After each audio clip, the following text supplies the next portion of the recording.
All right, so we're back. We're talking to you on it's kind of late, so we might be a little bit slower in our conversations, but it's first day of December and we're talking to you after a Steelers win.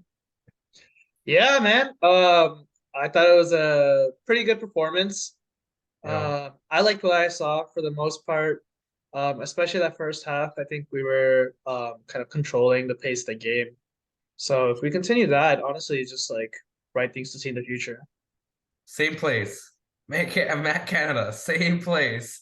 I actually heard that live. Like I was watching the game and then it was like in the third quarter. It was a run play and we got like 8 or 9 yards. It might have been Benny Snell or McFarland. And then one closer and yells, "It's the freaking same plays," or he yelled something like that. I was like, oh my God. Yeah, no, it is annoying to hear that like 2 weeks in a row. Uh, but what do you think? Do you think he will be fired by the end of the season, or do you think he'll be fired mid-season? Or what do you think? When do you think we'll make the coaching change? Because I think we probably will have a coaching change. We probably won't see him next year. So Yeah. when do you think that'll happen? So actually, I have a different take on it. So I don't think he's gonna get fired mid-season. I just don't think the Steelers operate that way. They like the continuity, consistency. But if Kenny Pickett keeps developing, I think he might save Matt Canada's job.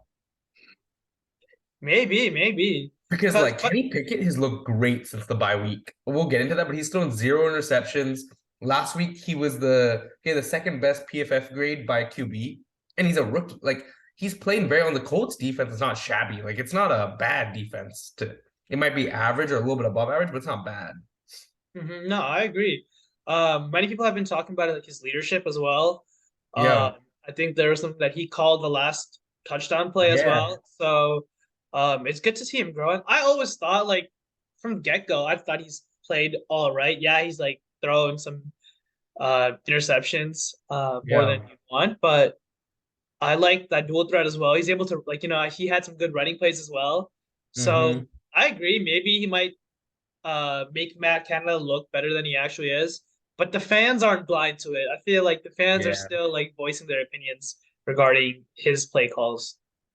Right. I think it's just how the Steelers work. Like if you notice, like whenever we make decisions, we take our time. Like we decided so took our time so long to decide on the GM. But once we find our guy, we usually stick with them. And so I think the Steelers are just doing their due part, like, all right, Canada's not it, then take time, find a guy. But yeah, we'll see. I remember like so Big Ben has his podcast. And then I think it was with Marquise Pouncey this week, and something that they addressed was Pouncey, I think, asked him, was that Boswell who said that? So, like, apparently, I think it was after the Tampa Bay win, and it's when Trubisky came in when Pickett got hurt. And then Boswell said that win was nothing due to you or something. He just insulted Matt Canada, and everyone's pretty sure it's directed at Canada. So, there is like, I think a lot of the players are also discontent. So, it's not just us as fans. No, yeah, I agree. So hopefully there's a change soon, to be honest, because Yeah. he's ready. Like I think the problem is we'll play good for a quarter or the half, and then Yeah. we'll come back and it's like they'll really notice the type of plays we're doing. They'll know it's successful, and we don't really switch things up really well. So I think Matt Canada might work for a little bit, but like it's obviously not a long-term solution. Right. Like I could give him the excuse, oh, maybe he's trying to protect Pickett. Pickett's young, but the same thing was going on with Mitch Trubisky. So it was the same plays. And even Pickett's throw chart, like passing wise, it's always outside the numbers. There's some inside the numbers, but in my opinion, those are harder throws sometimes outside the numbers. Granted, inside the numbers, you have to worry about the linebackers in front of those receivers. But yeah, but kind of moving on, I'll just get a quick recap and then we can kind of discuss a little bit more about the last thing about the game and then get into this week. But we didn't stop having three and outs. I think we opened the third quarter with two or three consecutive three and outs. That just kills our defense. It gives no momentum. Like I'm okay if we go 30 yards and punt it.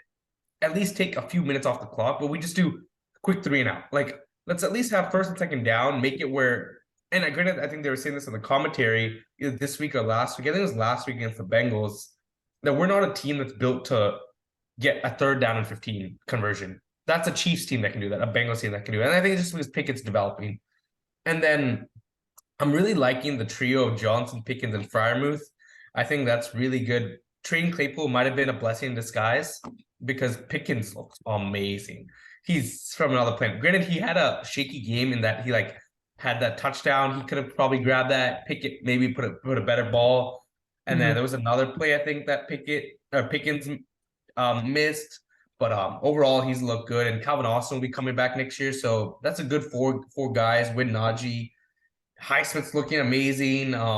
10 sacks on the year. James Pierre had a great interception. And then on the Colts end, Jonathan Taylor was pretty limited. But you have any other takeaways from the game, Arian, that we can Yeah, get into? something that was a highlight for me was seeing Anthony McFarland play. I've been Yeah, wanting to see him your play boy. all season. Ever since like last season, I've been a big fan of him because just that Yeah. speed. I feel like we haven't had like a speedy running back since what was that dude in Madden that everyone used to play with? Do you know what I'm talking Um, about? He was like the fastest player on Madden.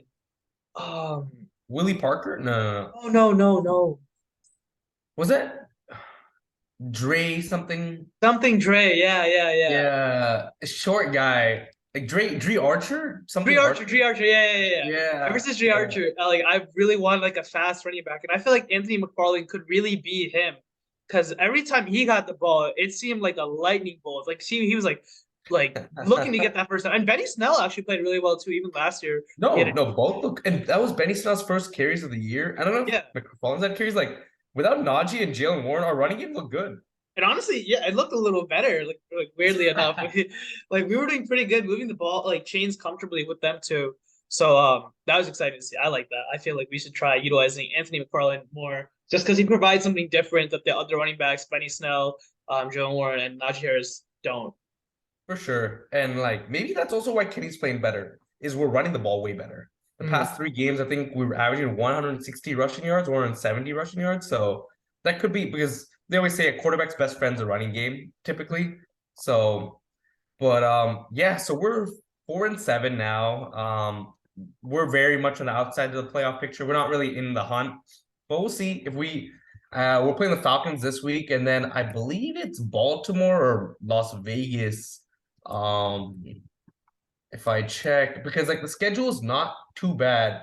Oh no, so it's the Falcons, then the Ravens, the Panthers, the Raiders. So we'll see what happens. Let's just see. Hopefully see how the season goes. But yeah, Arjen, what are your initial thoughts with the Falcons? I mean, at first I was kind of like high on them earlier in the season. I thought Marcus Mariota was doing okay things, Yeah, but I think recently they've been on a slump, kind of, haven't they? Having yeah, they're not, 5-7, but they're half a game out of first place in the division, which is crazy. yeah, surprisingly they're still in it for the Yeah, playoffs, but as a team, not so well, yeah. not so good. Yeah. They can score though. I think that's the thing. We'll have to see. They do have an offense, but we'll get. It's a great segue. Kyle Pitts was ruled out for the year. He's a great weapon, and I feel like the Steelers traditionally have always been bad at guarding tight ends. So that definitely is an advantage. Not advantage. Sorry, is something that could have hurt us. That won't. But I do hope Kyle Pitts comes back healthy. But on the Steelers end, Najee had an abdominal injury. That's why he left the game, but it's not a major injury, which is great. And Jalen Warren looks ready to go for Sunday. Keller Witherspoon, I think he's been having a nagging hamstring injury, I want to say. He's questionable. Robert Spillane's questionable. And then Miles Boykin, one of our kind of depth receivers, is also questionable. I can start out this time because we usually, Aryan usually does quarterback, I think, and then I do running back. So we'll switch it up this time. But this is interesting. Mariota and Pickett. I think because of way Pickett's been playing recently, I gotta go Pickett here. No, I agree. I definitely agree with Pickett being better than Mariota, Marcus Yeah. Mariota. As for running backs, let me double check. Falcons usually have an okay running back. Who's their current They have starting? Patterson, who's like kind of like that. He's kind of like I would say Debo Samuel light. He's good, Yeah, but not as good as Debo Samuel. but also hasn't he been doing really good in like special teams? I think Yeah, more he's for such a special dual teams threat. Triple, as he's a a running triple back. threat. Just because I don't think they have as much depth as we do right now, I'm gonna actually lean towards the Steelers. Yeah, Because I think just we're just trending upwards as like a running back unit. I would agree with that. Yeah, at the receiver end, Drake London's a great rookie, but I'm taking Pickens over Drake London. And then I don't think they have a Deontay Johnson on their team. So granted, our third receiver is Steven Sims, and he's probably one of the worst third receivers in the NFL. I think he's good on special teams, but he hasn't really shown as much as a receiver. But I think Johnson and Pickens make up for it. So I gotta go Steelers at receiver. Yeah, I mean, as for tight end, like you mentioned, Kyle Pitts is injured. And after the season, you said after the game or after the season? After the season. Oh wow. So Yeah. and Pat Frymouth honestly is a pretty good tight end, reliable. So yeah, I think this as for this position, I think the Steelers definitely have the advantage. Dang, I'm surprised. We've won Steelers for the first four. I Yeah. hope we're not jinxing them here. But the O line, the Falcons have some good players. Like Jake Matthews was a high draft pick. Chris Lindstrom's pretty good. Caleb McGeary is pretty good. Steelers, our O line's been better the run game. We still give up sacks. So I'll just give a slight edge to the Falcons, but this could also be even. But partially because we've given so much this year, I think we're not our offense is not that much better than the Falcons. Granted, they've been scoring more, so I'm gonna go Falcons at O line. Yeah, as for D line, I think Steelers have been okay with the D line. The pass rush has been okay as well. I'm trying to remember how much did we trouble the quarterback last week?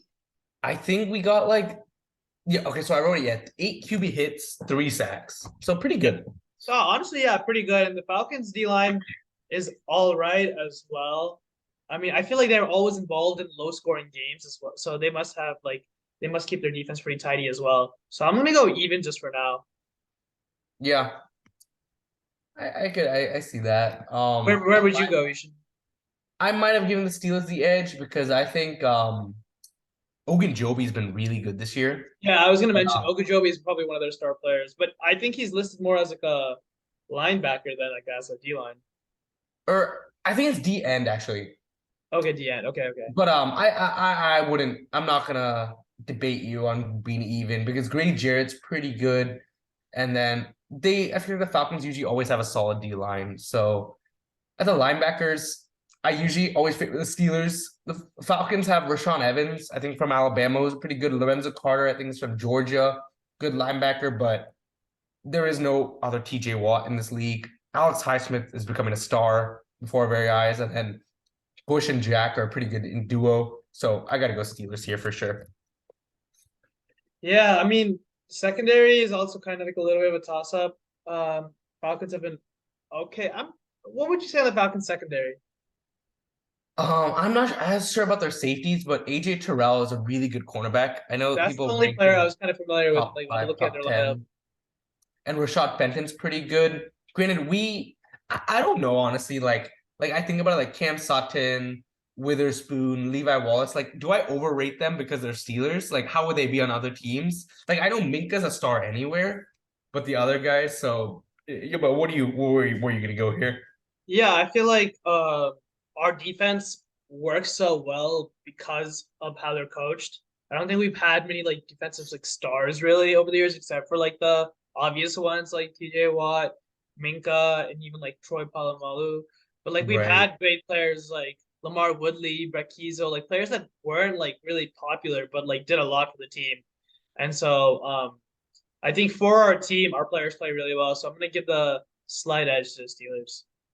Yeah, I see that. And for some reason, I've always said, like, outside of like Polamalu and Fitzpatrick, like they've been good secondary players, like Ryan Clark and Ike Taylor. But I've always felt like the Steelers are really built on linebackers Mhm. and rushing the quarterback. Like, and our secondary, if the quarterback has time, they can eat up our secondary because pretty much any secondary will get eaten up if a quarterback has enough time. But I think James Pierre's interception was really nice, and I think the Falcons don't pose as much of a threat offensively as many other teams, especially with Pitts out. So yeah, I would agree with you. And at the kicker position, I'm a big fan of Young Hui Koo.